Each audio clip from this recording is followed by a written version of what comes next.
देखो भाई, 10th class का जो है ना 6th चैप्टर हम पढ़ रहे हैं कोऑर्डिनेट ज्योमेट्री, वो भी आर डी शर्मा के मैथ में से। और ये चैप्टर आपका एनसीईआरटी में 7th है। और लास्ट टाइम जो है ना हम एक्सरसाइज 6.4 में थे और अपना एक क्वेश्चन बचा हुआ भाई, बल्कि वो थ्योरम हम पढ़ रहे हैं। और थ्योरम्स को जो है ना एनालिटिकली ज्योमेट्री का यूज करके प्रूव करनी है। एनालिटिकली ज्योमेट्री मतलब भाई कार्टेशियन सिस्टम, यानी एक्स एक्सिस और वाई एक्सिस का सहारा लेके प्रूव करनी है। ठीक है, तो एक क्वेश्चन बचा हुआ भाई, बल्कि थ्योरम है ये। और ये थ्योरम आप यूं की यूं ट्रायंगल, अभी एक चैप्टर उसमें भी पढ़ोगे, पर वहां तो ट्रायंगल का यूज करके प्रूव करोगे, और यहाँ पर आपने कार्टेशियन सिस्टम का यूज करके प्रूव करना है। इसमें कहा कि ये कोई फिगर है भाई, जैसे ये मेरी एक्स एक्सिस और ये मेरी कौन Y axis, X X dash Y और वाई डैश भाई, और ये कोई लाइन है भाई।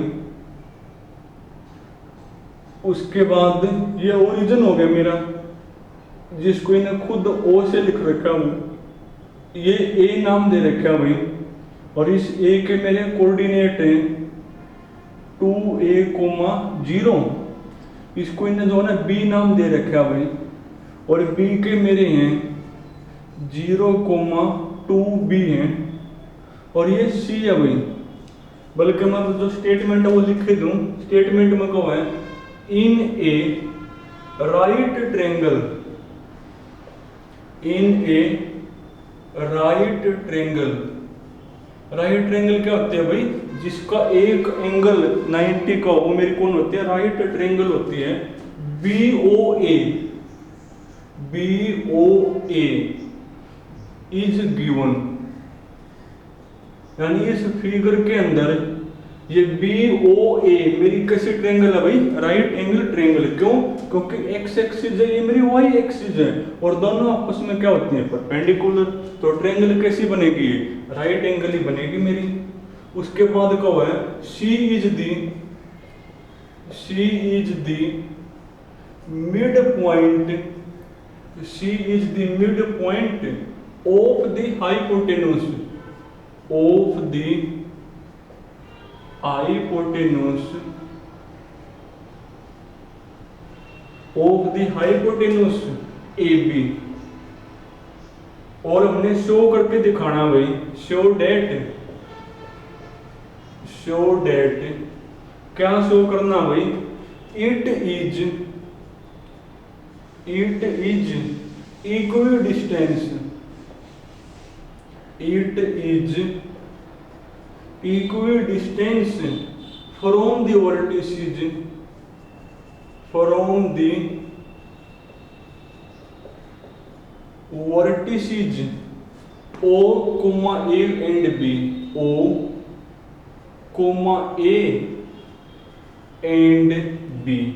और ये सेम टू सेम थ्योरम आपके ट्रायंगल के चैप्टर में भी है भाई।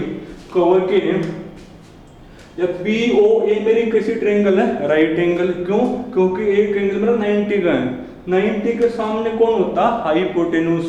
तो इसमें जो AB है वो मेरा कौन है भाई, हाइपोटेन्यूज है। और जो C है ना, C इस AB का कौन है भाई, मिड पॉइंट है। C यानी हाइपोटेन्यूज का कौन है, मेरा मिड पॉइंट इसमें गिवन है। और हमने शो करना है इट इज, यानी जो ये C पॉइंट है ना, इक्वल डिस्टेंस यानी इक्वल डिस्टेंस पे है किस से भाई, vertices O, A and B। यानी हमने प्रूव करके दिखाना है कि जो C है ना, उसकी B से निकालो डिस्टेंस, चाहे A से निकालो चाहे O से निकालो, वो सेम है।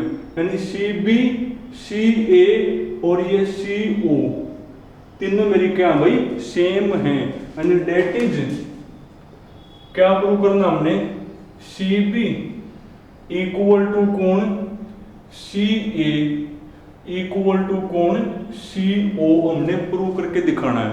बल्कि थ्योरम आपको याद भी करनी होती है कि किसी भी राइट एंगल ट्रायंगल के अंदर जो हाइपोटेन्यूज का मिड पॉइंट है ना, वो ट्रायंगल के तीनों वर्टेक्स से इक्वल डिस्टेंस पे होता है। ऐसे इसको याद भी रखना तुमने। तो अब कर लो प्रूव भाई, ये निकालो डिस्टेंस, ये निकालो डिस्टेंस और ये निकालो, तीनों इक्वल आनी चाहिए। अब ये जो डिस्टेंस है वो कब निकाल पाओगे, जब मेरे पास सी के क्या होंगे कोऑर्डिनेट, तो सी के निकाल लो। अब सी के आप कैसे निकालोगे, सी मेरा ए बी का मिड पॉइंट है, तो मिड पॉइंट फॉर्मूले से निकाल लो। तो नाउ कोऑर्डिनेट ऑफ